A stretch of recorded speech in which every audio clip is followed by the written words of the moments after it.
Hello friends, मैं Vinod Kumar education point for railway पर आप सभी का स्वागत करता हूं।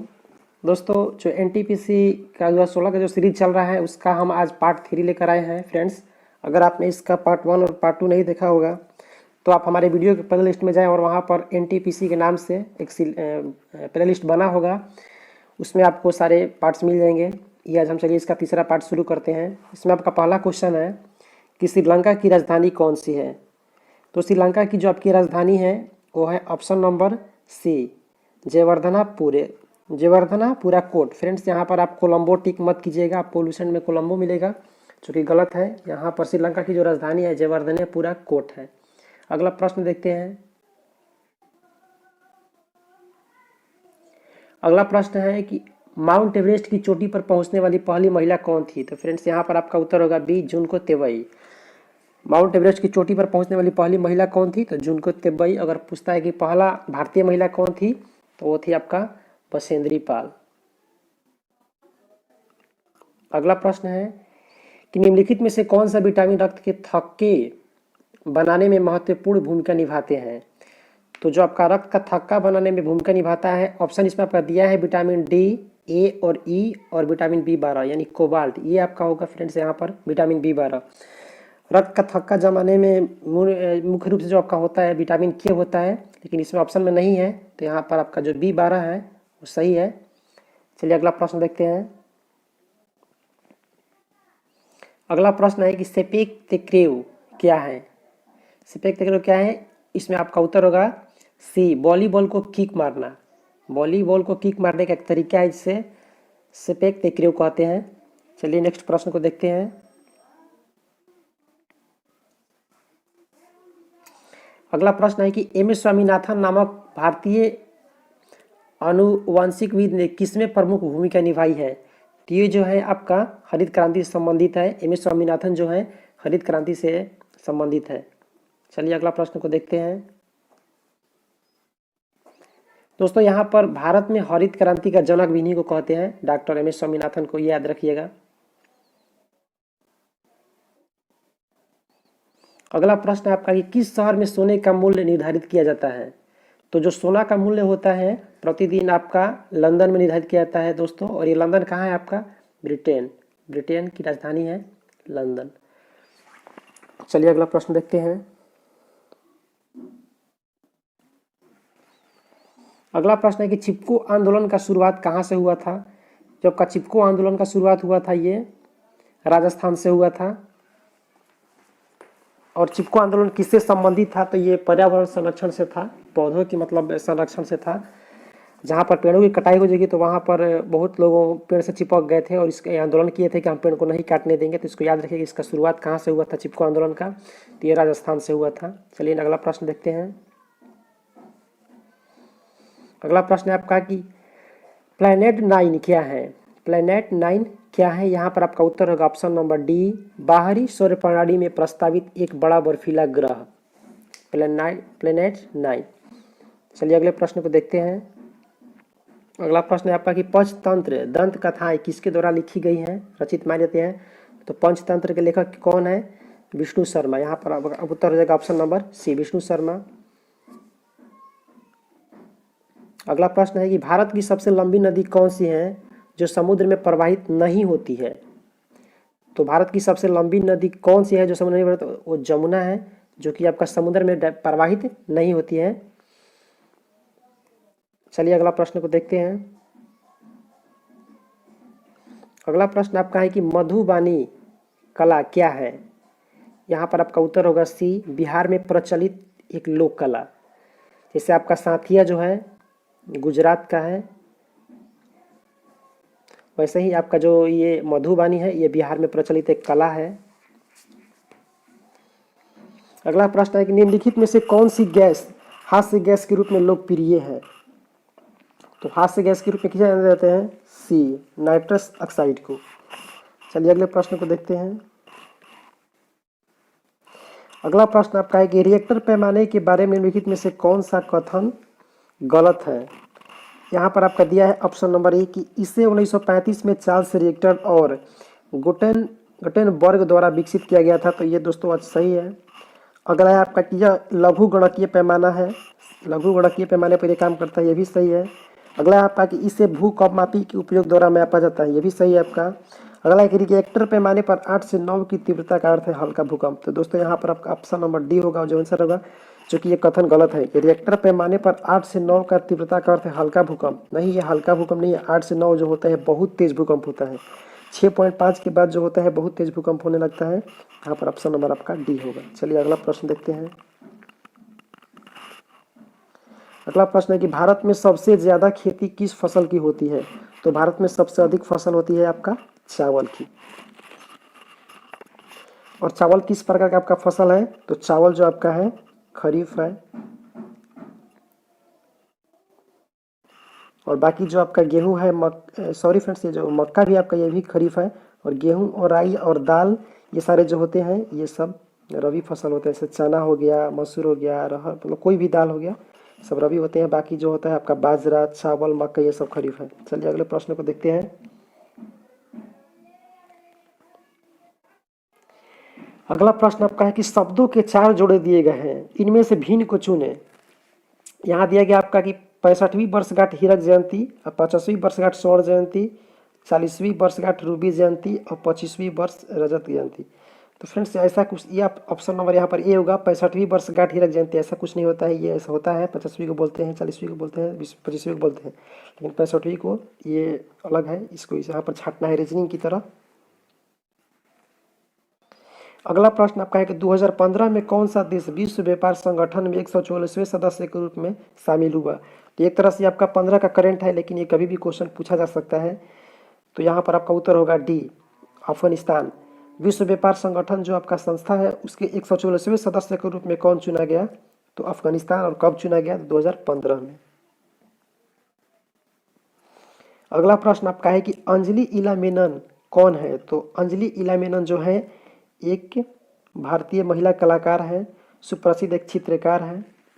चलिए अगला प्रश्न देखते हैं। अगला प्रश्न आपका है कि सबरी कार्तिक कौन है? यहाँ पर आपका ऑप्शन नंबर उत्तर होगा ए, सबरी कार्तिक प्रसिद्ध भारतीय कराटे चैंपियन के खिलाड़ी है। अगला प्रश्न आपका कि स्वच्छ भारत 2015 सर्वेक्षण के अनुसार भारत का सबसे साफ शहर कौन सा है? तो उस टाइम आपका उत्तर यहाँ पर था डी, मैसूर। लेकिन फ्रेंड्स अगर यही प्रश्न आपसे पूछे अभी, तो अभी में भारत का सबसे स्वच्छ शहर जो हो गया है आपका इंदौर हो गया है, जो कि आपका पड़ता है मध्य प्रदेश में। चलिए फ्रेंड्स अगले प्रश्न को देखते हैं। आपका अगला प्रश्न है कि सत्यमेव जयते का अर्थ क्या होता है? तो सत्यमेव जयते का अर्थ होता है कि सत्य की ही विजय होती है, सत्य की हमेशा जीत होती है। Option number A. अगला प्रश्न है कि अवरख किस राज्य में बहुयात में पाया जाता है? अवरख किस राज्य में सबसे अधिक पाया जाता है? तो ये आपका जो ऑप्शन नंबर सी, बिहार में पाया जाता है। अवरख जो होता है, यहाँ पर आपका झारखंड ऑप्शन नहीं है, इसलिए यहाँ पर बिहार होगा। जो आपका बिहार का जो कोडरमा है उस तरफ ये सब पाया जाता है अवरख, ज़्यादा बिहार में भी होता है। अगला प्रश्न देखते हैं।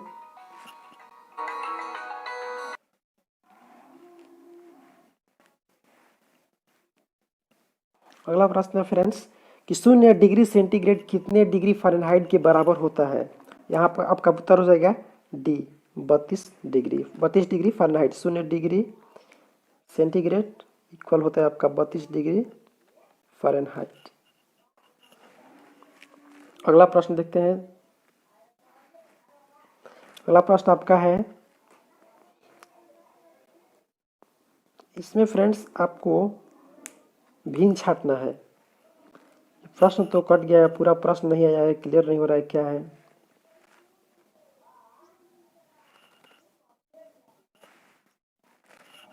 चलिए इस प्रश्न को छोड़ते हैं, आगे देखते हैं।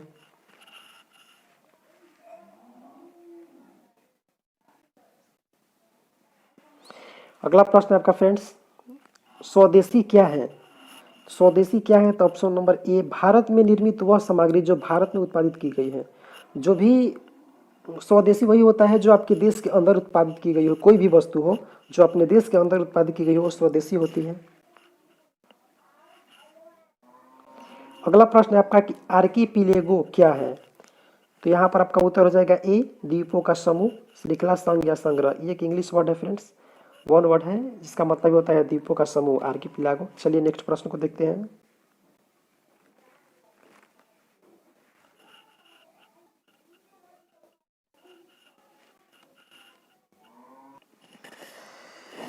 अगला प्रश्न है, किस समकालीन चित्रकार ने महात्मा गांधी किस समकालीन चित्रकार ने महात्मा गांधी पर चित्रों की एक श्रृंखला बनाई थी? तो यहाँ पर आपका उत्तर होगा ऑप्शन नंबर डी, अतुल डोलिया। तो फ्रेंड्स ऐसे प्रश्नों को थोड़ा ध्यान रखिए, कुछ नए नए अजीब तरह के प्रश्न हैं, इनको नोट कर लीजिए कहीं अगर हो सके तो। अगला प्रश्न देखते हैं। अगला प्रश्न आपका है कि भारत की सबसे लंबी दूरी की रेलगाड़ी किन स्टेशनों के बीच चलती है? तो यहाँ पर आपका उत्तर होगा ऑप्शन नंबर सी, डिब्रूगढ़ से कन्याकुमारी के बीच। अगला प्रश्न आपका है कि माले किस देश की राजधानी है? ऑप्शन नंबर सी, मालदीव की राजधानी जो है माले है। यहाँ पर फ्रेंड्स आपका मॉरिशस की राजधानी जो हो गया पोर्ट लुइस, मलेशिया का कुआलालंपुर, और आपका जो ये लक्षद्वीप है ये तो अपने भारत का एक थी है इसका, और यहाँ मालदीव की आपकी माली हो गई। ये फ्रेंड्स ये जो मैंने सेट लिया है इसमें आपका 3 देश की राजधानी पूछा गया है। तो स्टैटिक जो जीके होता है उसमें आप इसको ध्यान रखिएगा, देश की मुद्रा और राजधानी। यहाँ पर ये लक्षद्वीप का जो आपका है ये जो होता है आपका हमारा ये कवारती, ये केंद्र शासित प्रदेश है भारत का, बाकी सभी तीनों कंट्री हैं। चलिए अगला प्रश्न देखते हैं। अगला प्रश्न आपका है कि डिजिटल संकेतों को समवर्ती संकेतों में परिवर्तित करने वाला उपकरण कौन सा है? यहाँ पर आपका उत्तर होगा बी, मोडेम। अगला प्रश्न देखते हैं। अगला प्रश्न है आपका कि ऑक्सीकरण प्रतिक्रिया में निम्नलिखित में से क्या होता है? तो ऑप्शन नंबर बी, इलेक्ट्रॉन में कमी होती है, इलेक्ट्रॉन का त्याग होता है। एक इलेक्ट्रॉन निकलता है फ्रेंड्स तो उसे तो ऑक्सीकरण की प्रतिक्रिया होता है, और जब इलेक्ट्रॉन जो पदार्थ ग्रहण करता है वह अवकरण होता है। इसको ध्यान रखिएगा, इलेक्ट्रॉन जो प्राप्त करता है अवकरण होगा, और जो त्याग करेगा वो आपका ऑक्सीकरण होगा। चलिए अगले प्रश्न को देखते हैं। अगला प्रश्न आपका है कि डिब्रू साइखोवा, नामेरी और ओरंग नेशनल पार्क ये सभी किस राज्य में स्थित है? तो ये सभी जो है आपका असम में फ्रेंड्स है। डिब्रू साइखोवा है, नामेरी है, ओरंग है, ये सभी जो नेशनल पार्क है आपके असम में पाए जाते हैं। और असम एक ऐसा राज्य है जहाँ पर आपको पाया जाता है एक सिंग वाला गेंडा।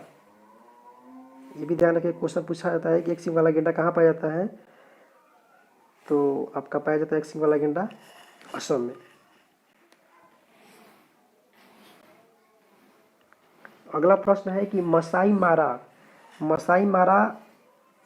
नेशनल पार्क, नेशनल रिजर्व कहाँ पर है? तो फ्रेंड्स ये जो आपका है केन्या में है। मसाई मारा जो नेशनल पार्क है केन्या में है। और केन्या की राजधानी कहाँ है? तो केन्या की राजधानी जो है आपकी नैरोबी। इसको ध्यान रखिएगा, एक अफ्रीकी कंट्री है। अगला प्रश्न है फ्रेंड्स, 1998 में पोखरण में भारत द्वारा किए गए परमाणु परीक्षण का कोड क्या था? तो इसका आपका जो कोड था सी था, ऑपरेशन शक्ति। 1998 में पोखरण में जो हुआ था परमाणु परीक्षण उसका कोड था शक्ति। और जो आपका पहली बार हुआ था 1974 में उसका कोड था फ्रेंड्स बुद्धा, इस्माइल बुद्धा उसका आपका कोड था। चलिए अगले प्रश्न को देखते हैं। अगला प्रश्न आपका कि निम्नलिखित में से कौन सा ऑपरेटिंग सिस्टम नहीं है? तो यहाँ पर आपका डी जो है C++, ये जो ऑपरेटिंग सिस्टम नहीं है। ऑपरेटिंग सिस्टम एक्स और विंडोज 7 और डॉस ये जो आपका ऑपरेटिंग सिस्टम है। फ्रेंड्स यहाँ पर आप ध्यान दीजिए, ये जो आपका NTPC का एग्जाम होने वाला है इसमें आप ज़्यादातर देखेंगे कि आप क्लर्क टाइप का इसमें पोस्ट मैक्सिमम होता है, जिनको मतलब कंप्यूटर के ऊपर काम करना होता है, जैसे टाइपिस्ट हुए, senior clerk, junior clerk, maximum इसी पोस्ट होते हैं। तो फ्रेंड्स आप कोई भी सेट उठा कर देखिए पिछले साल का 16 का, उसमें आपको 4 से 5 क्वेश्चन कंप्यूटर का मिलेगा ही मिलेगा। तो फ्रेंड्स यहाँ पर आप कंप्यूटर का भी तैयारी अच्छा रखिए। यहाँ में जीके में आपको पढ़ना क्या है, इतिहास, भूगोल, नागरिक ये सब देखते रहिए। उसके साइंस में साइंस भी पढ़िए, और यहाँ पर आप करंट अफेयर्स भी 4 से 5 रहेगा, उसको देखते रहिए। और कंप्यूटर भी पढ़ते रहिए, 4 से 5 कंप्यूटर से भी क्वेश्चन आएगा। उसके बाद आपका देश का राजधानी हुआ, उसकी मुद्रा हुई, ये अभ्यारण्य हुए। इस तरह का स्टैटिक जीके को ज़्यादा कवर करने की कोशिश करें। ज़्यादातर इतिहास ना पढ़ें, इतिहास से 2-3 क्वेश्चन ही आपको देखने के मिलेंगे जो कि नॉर्मल होंगे। चलिए अगले प्रश्न को देखते हैं। अगला प्रश्न आपका है कि युगांडा की राजधानी का नाम क्या है। युगांडा की राजधानी जो है फ्रेंड्स कंपाला है। देखिए दूसरा आपको मिल गया राजधानी वाला। एक ही सेट का क्वेश्चन है फ्रेंड्स यहाँ पर। इसमें अब 3-3 राजधानी पूछा गया था। अगला प्रश्न है कि वयस्कों में सामान्यतः रूप से दिल की धड़कने की दर क्या होती है। तो यहाँ पर आपका ऑप्शन दिया गया है 60 से 100, 50 से 80, 120 से 180, 75 से 120। तो आपका जो होता है 72 बार पर मिनट होता है फ्रेंड्स। 1 मिनट में 72 बार लगता है। तो इस अनुसार आपका यहाँ पर उत्तर ए हो जाएगा। चलिए अगले प्रश्न को देखते हैं। अगला प्रश्न है कि भारतीय मुद्रा की नोट कहाँ पर मुद्रित किए जाते हैं। तो भारतीय मुद्रा की जो नोट है वो आपके नासिक में मुद्रित किए जाते हैं।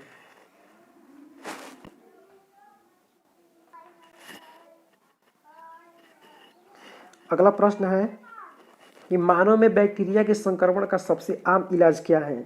तो मानव में बैक्टीरिया जो कोई भी संक्रमण करते हैं तो उसका सबसे आम इलाज होता है एंटीबायोटिक्स। किसी एंटीबायोटिक्स का प्रयोग, ताकि उसको नष्ट किया जा सके, उसको कम किया जा सके, उसके प्रभाव को रोका जा सके। चलिए अगले प्रश्न को देखते हैं। फ्रेंड्स यहाँ पर इस सेट का सारे प्रश्न खत्म हो गए। तो दोस्तों अगर आपको ये वीडियो अच्छा लगा तो इसे लाइक और शेयर ज़रूर कर दीजिएगा। और इसके आगे का और भी सीरीज लगातार पाने के लिए आप हमारे चैनल को सब्सक्राइब कर लीजिएगा, ताकि कोई भी वीडियो डाले तो उसका नोटिफिकेशन आप तक पहुंच जाए। दोस्तों हम कल से बहुत जल्द एएलपी और ग्रुप डी का जितना भी उसमें आपका साइंस का क्वेश्चन है, सारे साइंस का क्वेश्चन को लेकर के एक सेट शुरू करेंगे। वो साइंस क्या होगा कि आपको पढ़ने का एक आपको बेस मिलेगा कि हमको किस लेवल का साइंस पढ़ना है। और मैक्सिमम क्वेश्चन आपको उसमें से रिपीट मिलेंगे।